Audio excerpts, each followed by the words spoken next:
ಎಲ್ಲರಿಗೂ ನಮಸ್ಕಾರ.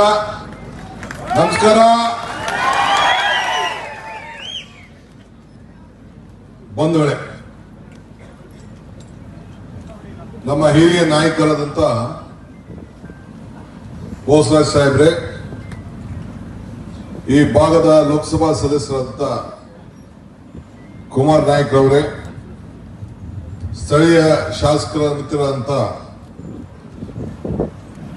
ಬಸವರಾಜ್ ದದ್ದಲ್ ಅವರೇ,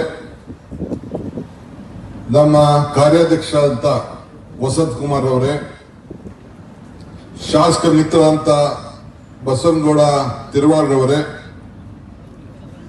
ಬಸವನಗೌಡ ಬಾದಳ್ಳಿ ಅವರು ವಿಧಾನ ಪರಿಷತ್ ಸದಸ್ಯರು, ನಮ್ಮ ಅಂಪೈ ನಾಯಕ್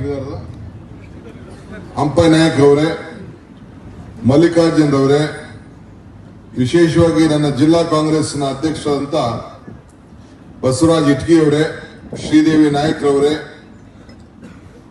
ನೂತನವಾಗಿ ಆಯ್ಕೆಯಾದಂತ ಬ್ಲಾಕ್ ಕಾಂಗ್ರೆಸ್ನ ಅಧ್ಯಕ್ಷೆ ಮತ್ತು ನೂತನವಾಗಿ ಆಯ್ಕೆಯಾದಂತ ಎಲ್ಲ ಸಂಘಟನೆ, ಎಲ್ಲ ಸೆಲ್ಗಳು, ಡಿಪಾರ್ಟ್ಮೆಂಟ್ಗಳು ಮತ್ತು ಅದರ ಎಲ್ಲ ಪದಾಧಿಕಾರಿಗಳೇ, ಸ್ನೇಹಿತರೆ, ರಾಮನ ತಂದೆ ದಶರಥ ಮಹಾರಾಜ, ರಾಮನ ಬಂಟ ಆಂಜನೇಯ, ಎಲ್ಲೂ ಕೂಡ ರಾಮನ ತಂದೆ ದಶರಥ ಮಹಾರಾಜನ ದೇವಸ್ಥಾನ ನೀವು ನೋಡ್ಲಿಕ್ಕೆ ಸಾಧ್ಯ ಇಲ್ಲ. ಆದರೆ ರಾಮನ ಬಂಟ ಆಂಜನೇಯನ ದೇವಸ್ಥಾನವನ್ನ ಎಲ್ಲಾ ಕಡೆ ನೀವು ನೋಡ್ತಾ ಇದ್ದೀರಿ. ನಾನು ಇಲ್ಲಿ ಪಂಚಮುಖಿ ಆಂಜನೇಯನ ದರ್ಶನಕ್ಕೆ ಇಲ್ಲಿ ಬಂದಿದ್ದೇನೆ. ಆಂಜನೇಯ ಯಾರು? ಸಮಾಜದ ಒಬ್ಬ ಸೇವಕ, ಒಬ್ಬ ತ್ಯಾಗಿ. ಸಮಾಜದಲ್ಲಿ ಯಾರು ತ್ಯಾಗ ಮಾಡ್ತಾರೆ, ಸೇವೆ ಮಾಡ್ತಾರೆ, ಸಮಾಜ ಅವ್ರನ್ನ ಗುರುಸ್ತದೆ ಅನ್ನೋದಕ್ಕೆ ಈ ಪಂಚಮುಖಿ ಆಂಜನೇಯ ಸಾಕ್ಷಿ. ನಾನು ಯಾಕೆ ಈ ಮಾತು ಹೇಳ್ತಾ ಇದ್ದೀನಿ ಅಂದ್ರೆ,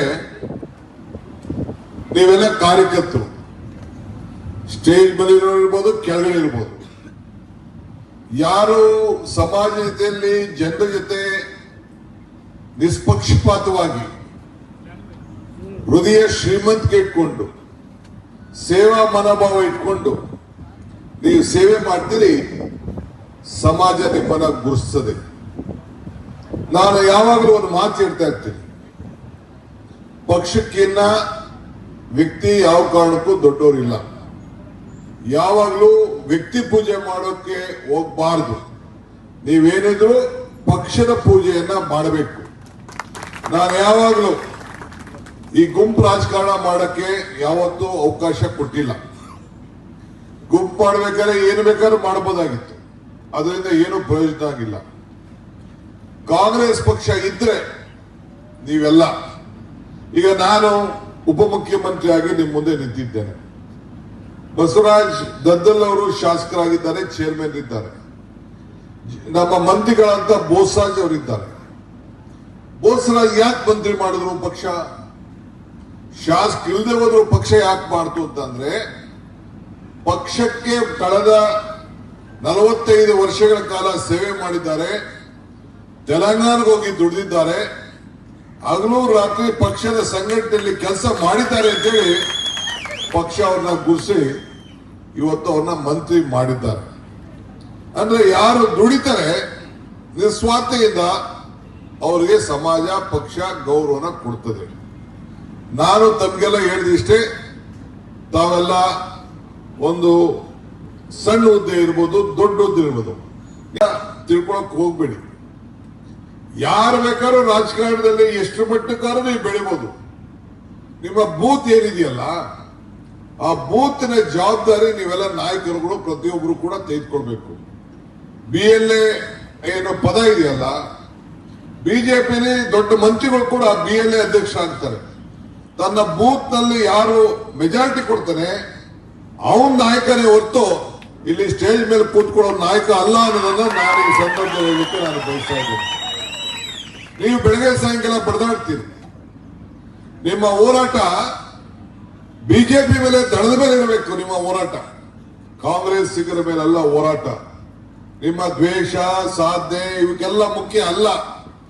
ಜನ ಸಂಘಟನೆ. ನಾವೆಂತ ಶಕ್ತಿ ನಿಮಗೆ ಕೊಟ್ಟಿದ್ದೇವೆ. ಈ ದೇಶದಲ್ಲಿ ಬಿಜೆಪಿಯವರು ಇತಿಹಾಸದಲ್ಲಿ ಕಾಶ್ಮೀರಿಂದ ಕನ್ಯಾಕುಮಾರಿವರೆಗೂ. ಈಗ ನಮ್ಮ ಎಲೆಕ್ಷನ್ ಆದ್ಮೇಲೆ ನೀವು ನೋಡ್ತಾ ಇದ್ದೀರಿ, ನಮ್ಮ ಕರ್ನಾಟಕ ರಾಜ್ಯದ ಎಲೆಕ್ಷನ್ ಆದ್ಮೇಲೆ ನೀವು ನೋಡ್ತಾ ಇದ್ದೀರಿ, ಈ 5 ಗ್ಯಾರಂಟಿಗಳನ್ನು ಕೊಟ್ಟವಲ್ಲ, ಬಿಜೆಪಿಯವರು ಟೀಕೆ ಮಾಡಿದ್ರು. ನಾನು ಸಿದ್ದರಾಮಯ್ಯನವರು ಕೂತ್ಕೊಂಡು ರಾಹುಲ್ ಗಾಂಧಿ ಅವರ ಹತ್ರ ಚರ್ಚೆ ಮಾಡಿ, ನಮ್ಮ ಎಐಸಿಸಿ ಜನರಲ್ ಸೆಕ್ರೆಟರಿ ಸುರ್ಜಿವಾಲ್ ಹತ್ರ ಚರ್ಚೆ ಮಾಡಿ, ನಾವೆಲ್ಲ ಕೂತ್ಕೊಂಡು ಬಡವರ ಬದುಕಿನ ಬಗ್ಗೆ ನಾವು ಚಿಂತನೆ ಮಾಡಬೇಕು. ಆದಾಯ ಪಾತಾಳಕ್ಕೆ ಹೋಗ್ತಾ ಇದೆ, ಬೆಲೆ ಏರಿಕೆ ಗಗನಕ್ಕೆ ಹೋಗ್ತಾ ಇದೆ. ನಾವೇನಾದ್ರೂ ಸಹಾಯ ಮಾಡಬೇಕು. ಪೆಟ್ರೋಲು ಡೀಸೆಲ್ ಬೆಲೆಯಿಂದ ಹಿಡಿದು ಎಣ್ಣೆ ಬೆಲೆಯಿಂದ ಹಿಡಿದು ಎಲ್ಲ ಪದಾರ್ಥಗಳು ಜಾಸ್ತಿ ಆಗೋಯ್ತು. ಫಸ್ಟ್ ಜನ ಶಕ್ತಿಶಾಲಿಯಾಗಿ ಮಾನಸಿಕವಾಗಿ ಇರಬೇಕು. ಆ ದೃಷ್ಟಿಯಿಂದ ಇವತ್ತು ನಾವು ಗ್ಯಾರಂಟಿಗಳನ್ನು ನಾವು ಕೊಟ್ಟು, ಅದಾದ್ಮೇಲೆ ಟೀಕೆಗಳು ಬಂತು, ಬೇಕಾದಷ್ಟು ಟೀಕೆಗಳು ಬಂತು. ಯಡಿಯೂರಪ್ಪನವರು ಹೇಳಿದ್ರು, ಒಂದು ಕಾಳಕ್ಕಿ ಕಡಿಮೆ ಕೊಟ್ಟರು ನಾವು ಒಪ್ಪೋದಿಲ್ಲ ಅಂತ ಹೇಳಿದ್ರು. ಏನ್ ಅವ್ರು ಓಟ್ ತೆಗೆದುಕೊಂಡು ಬಂದಂಗೆ? ಓಟ್ ಹಾಕಿರೋರು ನೀವು, ಓಟ್ ಹಾಕ್ಸೋರು ನೀವು, ತೀರ್ಮಾನ ಮಾಡಬೇಕಾದ್ರೆ ನಾವು. ಮೊದಲನೇ ಕ್ಯಾಬಿನೆಟ್ ನಲ್ಲಿ ನಾವು ಈ 5 ಗ್ಯಾರಂಟಿಗಳನ್ನ ಕೊಡಬೇಕು ಅಂತ ತೀರ್ಮಾನ ಮಾಡಿದವು. ಮೋದಿ ಸಾಹೇಬ್ರು ಹೇಳಿದ್ರು, ಏನ್ ಹೇಳಿದ್ರು?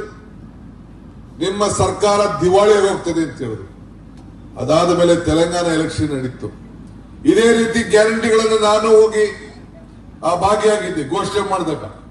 ತಿರ್ಗಾ ನೀವೆಲ್ಲ ಬಹಳ ಜನ ಕಾರ್ಯಕರ್ತರು ಬೆಳಗ್ಗೆ ಸಾಯಂಕಾಲ ದುಡಿದ್ರಿ, ಬಂದು ದುಡಿದ್ರಿ. ಮಹಾರಾಷ್ಟ್ರಕ್ಕೆ ಹೋದ್ರು, ಮಧ್ಯಪ್ರದೇಶಕ್ಕೆ ಹೋದ್ರು, ಹರಿಯಾಣಕ್ಕೆ ಹೋದ್ರು, ಮೊನ್ನೆ ತಾನೇ ಈಗ ಬಿಹಾರ ಹೋಗೋರೆ. ಅಲ್ಲ ಒಂದೇ ಸತಿ 10,000 ರೂಪಾಯಿ ಕೊಟ್ಬಿಟ್ಟವ್ರೆ. ಹೆಣ್ಣು ಮಕ್ಕಳಿಗೆ 10,000 ರೂಪಾಯಿ ಕೊಟ್ಟವ್ರೆ. ಅಂದ್ರೆ ಏನಾಯ್ತು? ನಿಮ್ಮ ಆಡಳಿತದಲ್ಲಿ ಬಡವರ ನೋವು, ಬಡವರ ಹಸುವು ಕೇಂದ್ರ ಸರ್ಕಾರದ ಆಡಳಿತದಲ್ಲಿ ನಿಮ್ ಕೈಲಿ ನಿಭಾಯಿಸಕ್ ಆಗ್ಲಿಲ್ಲ.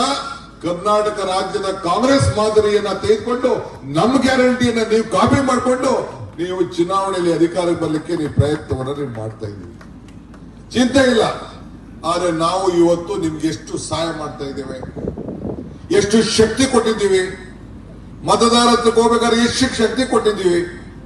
ಈಗ ನೀವೆಲ್ಲ ನೀರಾವರಿಲಿದ್ದೀರಿ, ನಾವು ನೀರಾವರಿಗೆ ನಿಮ್ಗೆ ಸಹಾಯ ಮಾಡಬೇಕು ಅಂತ ಹೇಳಿ ಇವತ್ತು 20,000 ಕೋಟಿ ರೂಪಾಯಿ ಉಚಿತವಾಗಿ ಪಂಪ್ ಸೆಟ್ ಅನ್ನ ನಿಮ್ಗೆ ಕೊಟ್ಟಿದ್ದೇವೆ. ವಿದ್ಯುತ್ ಶಕ್ತಿ ಕೊಡ್ತಾ ಇದ್ದೀವಿ 20,000 ಕೋಟಿ. 53,000 ಕೋಟಿ ರೂಪಾಯಿ ಈ ಒಂದು 5 ಗ್ಯಾರಂಟಿ ಕೊಟ್ಟಿದ್ದೇವೆ.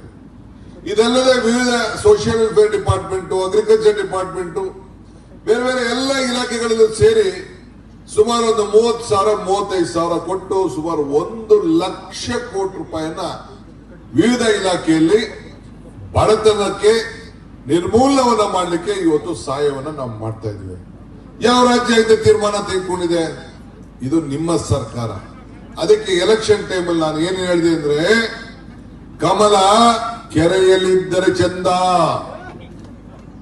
ತೆನೆ ಹೊಲದಲ್ಲಿದ್ದರೆ ಚಂದ, ಈ ದಾನ ಧರ್ಮ ಮಾಡುವ ಕೈ ವಿಧಾನಸೌಧದಲ್ಲಿ ಅಧಿಕಾರದಲ್ಲಿದ್ರೆ ಮಾತ್ರ ಚಂದ ಅಂತ ಹೇಳಿ ಅಧಿಕಾರ ಬಂದಕ್ಕೆ ಏನಾಯ್ತು? 5 ಗ್ಯಾರಂಟಿ ಬಂತು. ಈಗ ಮೊನ್ನೆ ತುಂಗಭದ್ರಾ ಗೇಟ್ ಹೊಡೆದೋಯ್ತು. ಪಾಪ ನಿಮ್ಮೆಲ್ಲ ನಾಯಕರುಗಳೆಲ್ಲ ಏನ್ ಗಣ್ಣಲ್ಲಿ ಇರಾಗ್ತಿದ್ರು. ನಮ್ಮ ರೈತರ ಪರಿಸ್ಥಿತಿ ಏನಾಯ್ತು?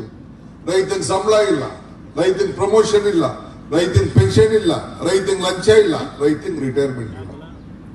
ಸಹಾಯ ಮಾಡಬೇಕು. ಆಗ್ಲೂ ರಾತ್ರಿ ಗೇಟ್ ಅನ್ನ ತಿರುಗಿ ವಾಪಸ್ ಮಾಡ್ದೋ ಇಲ್ಲೋ? ಈಗೆಲ್ಲ ಗೇಟ್ ಅನ್ನ ಬದಲಾವಣೆ ಮಾಡ್ಲಿಕ್ಕೆ ಆದೇಶ ಕೊಟ್ಟಿದ್ದೇವೆ. ಈಗ ನಾನು ಆಂಧ್ರ ಮುಖ್ಯಮಂತ್ರಿಗಳ ಹತ್ರ ಸುಮಾರು 3 ಸತಿ ಮಾತಾಡ್ಲಿಕ್ಕೆ ಪ್ರಯತ್ನ ಮಾಡಿದೆ. ಟೈಮ್ ಕೊಡ್ತೀವಿ ಅಂತ ಕೊಡ್ಲಿಲ್ಲ. ಬೋಸರಾಜ್ ಅವರು ಮತ್ತು ಎಲ್ಲ ಶಾಸಕರು, ಏನು ನಿಮ್ಮ MP ಅವರು ಕುಮಾರ್ ನಾಯಕ್ ಅವರು ಆದಿಯಾಗಿ ಎಲ್ಲ ಸೇರಿ ಈ ಏನು 30 TMC ನೀರನ್ನ ಹೋಗಿದೆ ಅದನ್ನ ಉಳಿಸಬೇಕು, ಪರ್ಯಾಯವಾದ ವ್ಯವಸ್ಥೆಯನ್ನು ಮಾಡಬೇಕು ಅಂತ ಹೇಳಿ ಏನಾದ್ರು ಒಂದು ಬ್ಯಾಲೆನ್ಸಿಂಗ್ ರಿಸರ್ವ್ ಇನ್ನೊಂದು ಕಡೆ ಏನಾದ್ರು ಮಾಡಬೇಕು ಅಂತ ಹೇಳಿ ಇನ್ನೊಂದು ಆಲ್ಟರ್ನೇಟಿವ್ ಕೂಡ ಕೊಟ್ಟರು. ತುಂಗಭದ್ರಾ ಡ್ಯಾಮ್ ನಲ್ಲೂ ಕೂಡ ಆ ವ್ಯವಸ್ಥೆಯನ್ನು ಇಟ್ಟಿದ್ದೇವೆ. ಇವತ್ತು ಅವರು ಹೆಚ್ಚಿನ ವಿಡಿಯೋಗಳಿಗೆ ಪ್ರತಿಧ್ವನಿ ಯೂಟ್ಯೂಬ್ ಚಾನೆಲ್ ಸಬ್ಸ್ಕ್ರೈಬ್ ಮಾಡಿ, ಬೆಲ್ ಐಕಾನ್ ಕ್ಲಿಕ್ ಮಾಡಿ.